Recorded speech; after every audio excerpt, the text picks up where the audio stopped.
Totoo pala nilamon ng buhay ang mga congressman nagsisilbing prosecutor sa impeachment ni VP Sara. Kinain ng buhay ng lead legal counsel ni VP Sara na si Attorney Sheila Sison, ang House Lead Prosecutor na si Representative Jervy Luistro. Ganyan kung ilarawan ng informant ng Bilyonaryo News Channel ang day 1 ng closed-door pre-trial conference para sa impeachment case ng bise. Nangibabaw daw kasi ang defense team sa mga talakayan doon. Unprepared umano para sa informant ang House Prosecution sa naging arguments ng defense team ng bise na kalaunay naging dahilan daw para mas maging aktibo si Private Prosecutor Lorna Kapunan sa diskusyon. Period ba ngayon? Mainit ang ulo. Una nang iniulat ng BNC na tila nagkatensyon sa naging PTC, dahilan para panandali ang ayusin umano ni Senate Secretary at Clerk of Court Renato Bantug ang daloy ng proceedings. Have a nice day. Everybody, no comment. No comment. Kumalat na rumors na parang nagkalamunan ng buhay daw po na parang ganun yung nangyari. Can you clarify po that, Chair?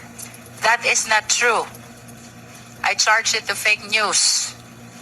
And the people should become very cautious now in watching from the social media.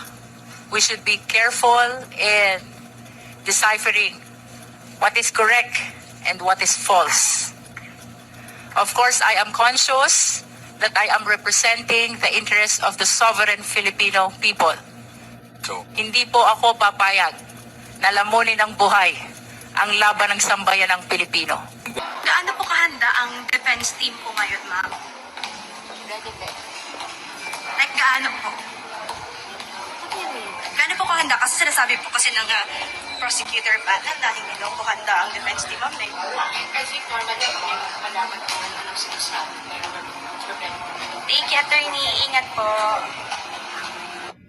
Ma'am, ano po yung articles na ano po ngayon para sa pagmamarka lang ng Article 1 is for confidential funds and Article 2 for balance pay. Hopefully ba, attorney, matatapos ngayong araw yung pre-trial We conference? hope so. Pero I don't think manatapos ngayon. Kasi marami pa ganito. After the pre-trial conference, attorney, ano pong mangyayari next? So, the court will have to issue the plea.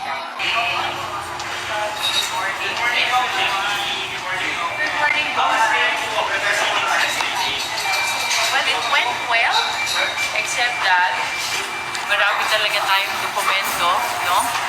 That need to be marked because that is the requirement of the rule in this pre-trial conference. But we will be continuing today, and we hope na matapos at as soon as possible time, although medyo malabo pag matapos.